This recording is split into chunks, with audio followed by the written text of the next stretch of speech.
who were Fly and Frankie J? Because they played a big role in your early music. Yeah, Fly and Frankie J was like, Fly, met Fly when I moved to Hunters Point from the Western Addition. And I used to always be up in the gym, doing my thing and at the boys club and etc. And I was as a matter of fact, I was released from I just had got out of jail, as a matter of fact. And he was right there at the halfway house and said, I want to introduce you to my brother. And we're gonna hook it up, and I always been hearing about your talent and etc. Okay, so you caught a case like in between the Too Short deal and then your solo stuff, right? Yeah, yes. You went to prison for a minute? Yeah, I went to prison for a minute too as well, violation. Okay.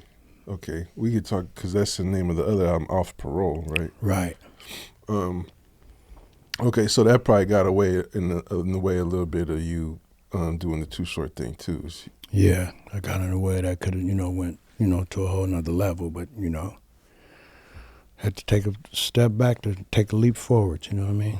Yeah, so were you like in a position where you're like, okay, I got this rap thing going, but at the same time I gotta make some money, I gotta make some other stuff. Right, I gotta eat, you know what I'm saying? The hustle, Yeah. And that kind of makes sense why you would maybe go from there to like, okay, well, let me just sell music. Exactly. Let me put out my own company and right. do this. Exactly, yeah. Okay, so you guys met at the halfway house. Mm-hmm. What was there? Were they artists too, or were they just more business? Or they're more business, more like just homies. You know what I mean? And said we recognize your talent. Let's put it together. So we put our heads together and we start putting songs and etc. together.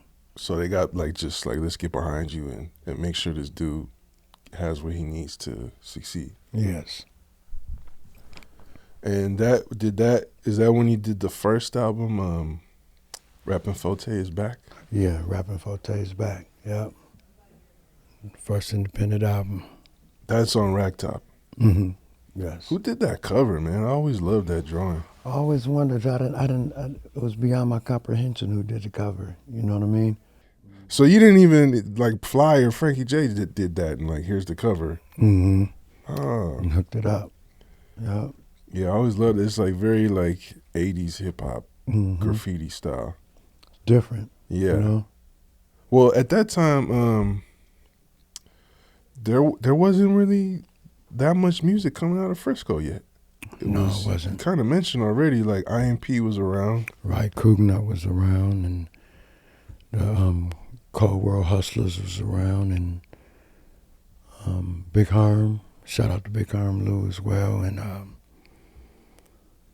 RBL was around too as well. They were just starting to, but I don't think they had anything out. Right. That's 89 or 90? Yes. Yep. So that's kind of before they had records out. So, mm-hmm. Yeah, and then Huey MC and X1 had their thing going on. Yeah, as well. But I feel like you, in those early days, everybody I talked to who was around this, you kind of shot up to kind of local stardom. Right, exactly. Put in my work, but a lot of work, you know what I mean? Did that attract a major label? Yeah, attracted a few major labels. EMI, as a matter of fact, they came out. That's what Intermittent Records. You remember Intermittent? Yeah. Distribution, yeah. Oh, that was on Intermittent. Rappin 4-Tay is Back. Yeah. No.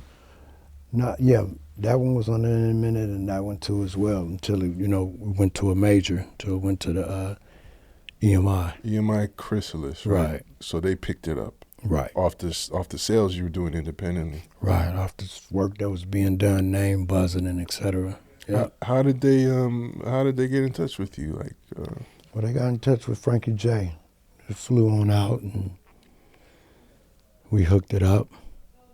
And it was we could take this buzz that you got independently going and put it in a major machine. That's what that. Nice.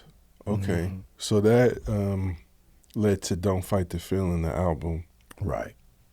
And it's kind of interesting, by between those two albums, it's like that's when everybody else from Frisco starts coming out. Like you said, RBL and JT and Get Low. And, right, everybody started doing their thing. That buzz was in the Bay Area, you know? Yeah. One thing about Fillmore especially is like hella rappers came out of Fillmore. Mm-hmm.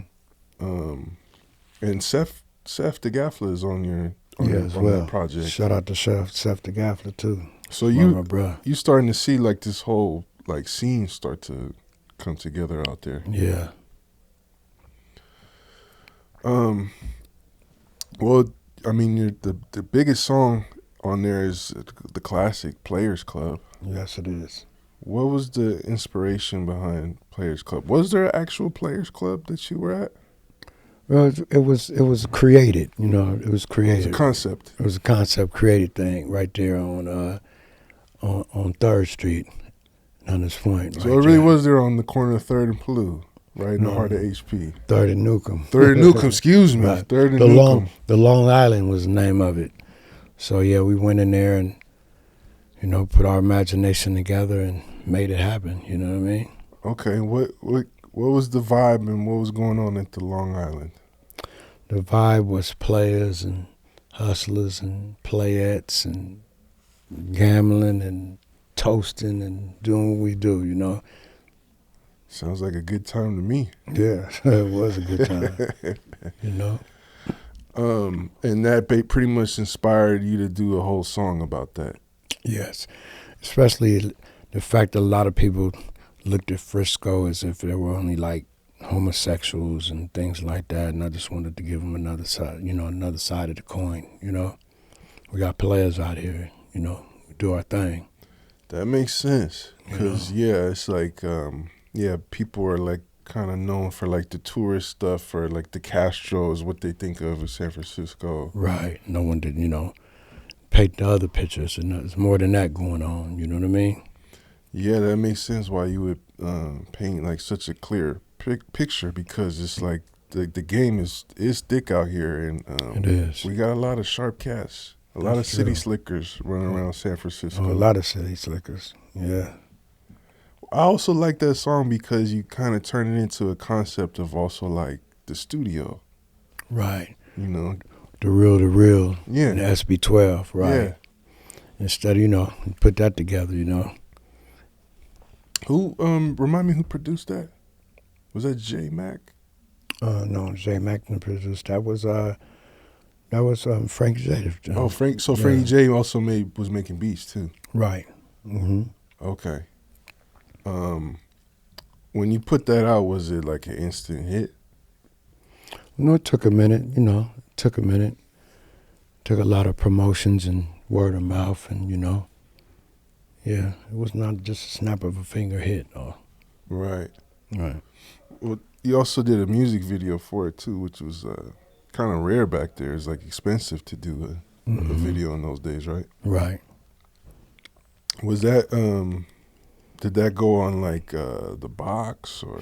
Yeah, that went on the box and all the little local, you know, channels and et cetera. Shout out to the Soul Beat and et cetera. Shout out to Soul Beat. Yes.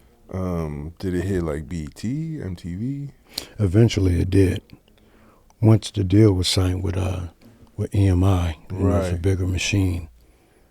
Yep, it went there to the EMI Chrysalis, you know, bigger machine, and put it in. And it hit Billboard too, I believe, right? Yeah, it hit Billboard as well. Yep. Did that ever go gold? Yeah, it did go gold. It did go gold. Yes. That's what I thought.